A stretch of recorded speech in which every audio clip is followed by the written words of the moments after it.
The health department has confirmed the first 2 cases of the more infectious Indian COVID variant in the Philippines. New COVID-19 infections are at their lowest since the middle of March at 4,700. President Duterte has finally declared a state of calamity due to the African swine fever, but pork producers are still left wanting. The Supreme Court has resumed oral arguments on the Anti-Terrorism Act. This time around, the justices zeroed in on the definition of terrorism in the controversial law. And in lighter news, a drawing of a bear's head by Leonardo da Vinci is seen to fetch a record $16.7 million at auction.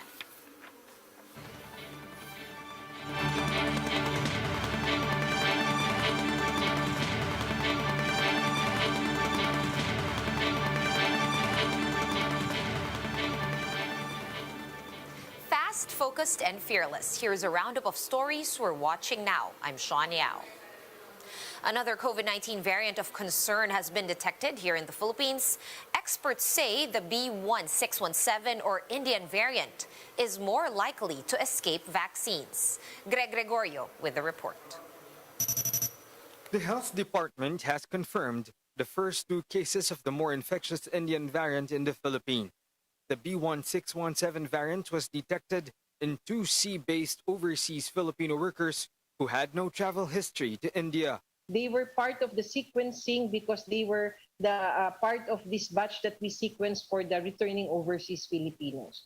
One of the cases is a 37-year-old male who arrived in the country from Oman on April 10, while the other is a 58-year-old male who arrived from the United Arab Emirates on April 19.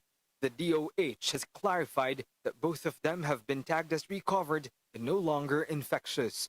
The agency is also double-checking the condition of co-passengers during their flights. Dahil ang ating mga kaso naman pagdating ay nailagay na sa quarantine, at tapos nalipat nga po sa isang isolation facility mula na mag-test positive, wala po tayo na-detect ng close contacts.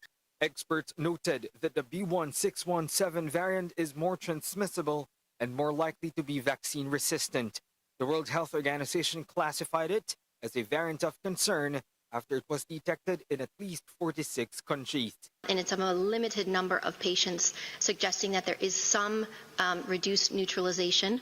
And as such, we are classifying this as a variant of concern at the global level. 4 variants of concern from abroad have reached the Philippines so far, while 1 is still being studied. Despite that, the DOH believes there's no need for new protocols aside from strict border control. Currently, all inbound passengers are required to undergo swab testing on their 7th day in the country. Experts have explained that early detection of variants may help the government in choosing vaccine boosters in the future. For now, mukhang okay naman yung epekto ng vaccine sa variants, especially for preventing severe disease. But ginagawa na rin ng mga vaccine companies yung pwedeng maging booster later on. The travel ban on India is still in effect as authorities continue to monitor 5 travelers from the country. At least one of them tested positive for an unidentified variant not classified as being of concern. Meanwhile, samples from the COVID-19 patients in virus-hit MV Athens Bridge will be subject to genome sequencing. For News 5, Greg Gregorio, we are One News. And in COVID-related news, the health department is standing by its decision to facilitate the emergency use application of Sinopharm's vaccines here in the Philippines. In an interview on The Big Story, Undersecretary of Health Maria Rosario Vergeres said a negotiation between 2 governments has always been an option. In fact, Vergeres said that donated Sinovac jabs and those from the World Health Organization's COVAX facility underwent the same procedure.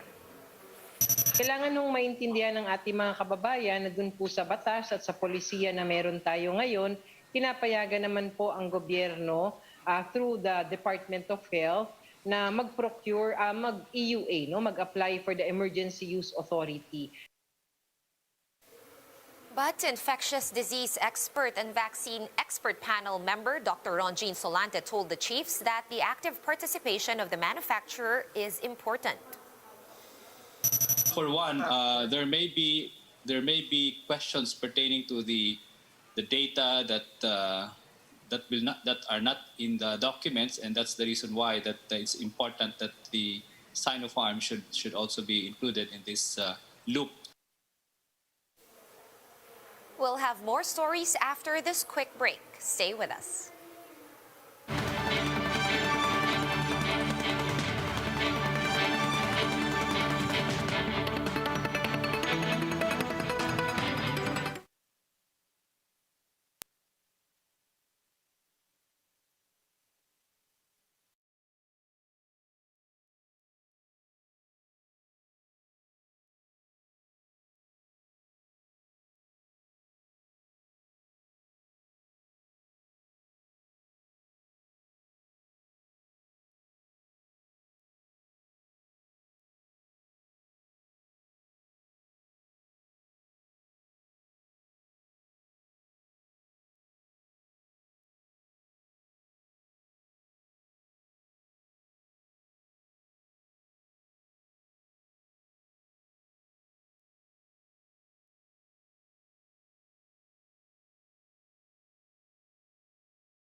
You're back on One News Now. I'm Sean Yao. Oral arguments for the controversial anti-terrorism law resume today. Marlene Alcaide gives us the latest straight from Manila. Hi, Marlene. What was the focus of today's session?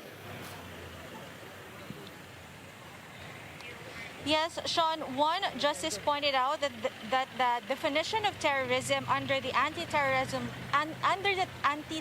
law is too vague. Another justice asked Assistant Solicitor Generals if they are doing enough to allay the public's fears of the controversial law. Associate Justice Rodil Zalameda focused on the phrase "to provoke" in the law's definition of terrorism. He asked why there was no modifiers used, such as seriously provoked, to make it more definite. Zalameda questioned how the government intend to measure an act of terror. Under Section 4 of the law, terrorism is defined as an act that intends to intimidate the public or provoke the government or any international organization, or seriously destabilize fundamental political, economic, and social structures of the country, or undermine public safety. ASG Raymond Rigodon explained that it was up to the wisdom of Congress who crafted the bill. Rigodon added that not all terror groups have concrete political demands. Meanwhile, Justice Amy Lazaro Javier asked about the government's steps to allay the public's fears about the anti-terrorism law. Rigodon said the president himself has assured the public that they have nothing to fear if they are not terrorists. Justice Alfredo Caguiwa scrutinized the 24-day detention period, saying the wording gives the impression that the Anti-Terrorism Council is the one giving warrants of arrest. In response, ASG Marisa Halandina said that ATC will merely authorize detentions and not arrests. Sean, up to this day, the ASGs continue to fill in for Solicitor General Jose Calida, who remains evasive about the oral arguments. Sean? All right, thank you so much for the comprehensive update. Stay safe out there. That was News 5's Marlene Alcaide joining us live from the Supreme Court in Manila.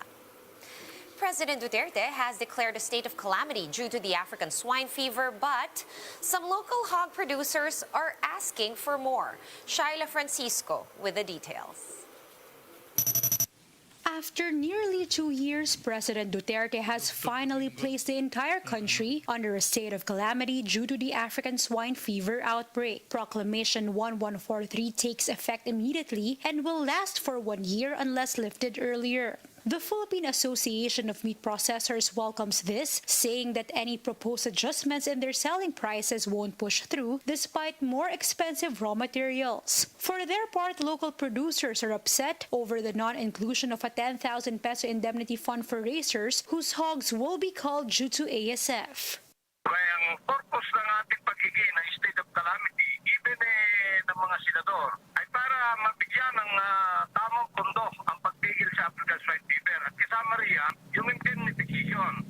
Agriculture Secretary William Dar insists that the indemnification was already addressed through its insurance program. The DA says that a proclamation will help them access funding resources to repopulate local hogs and at the same time bring down pork prices.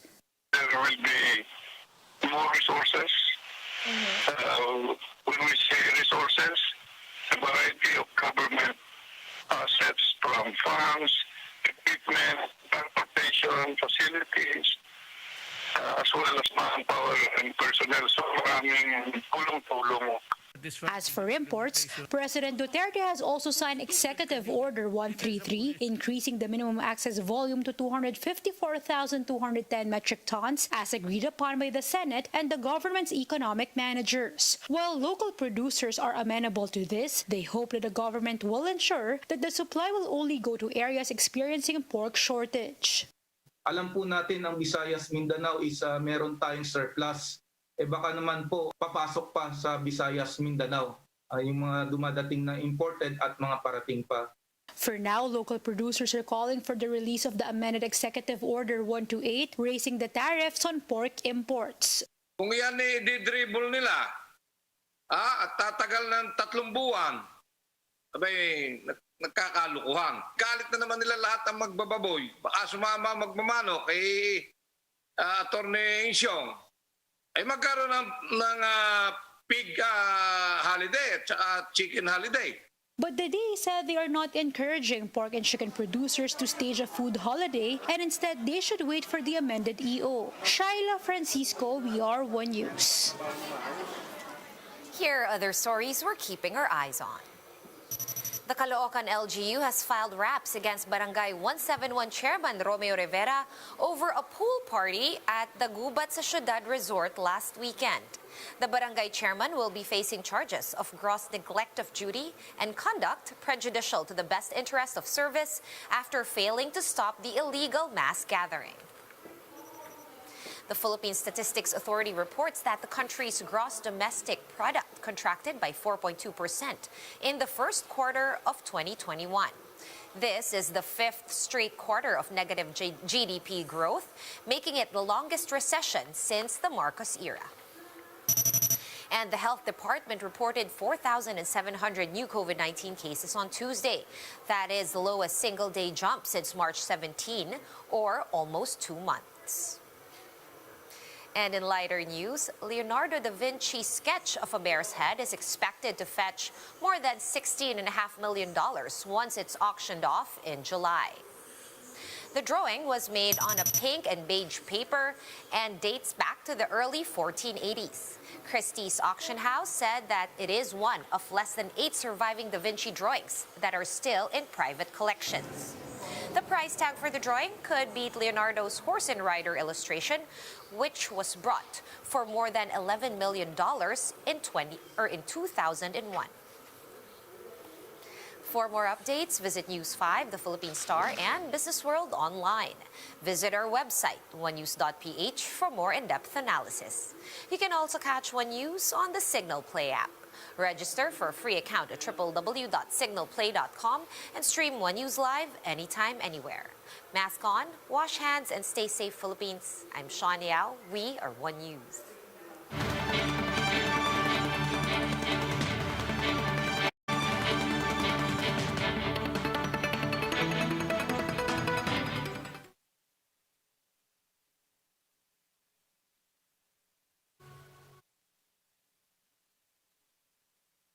not bring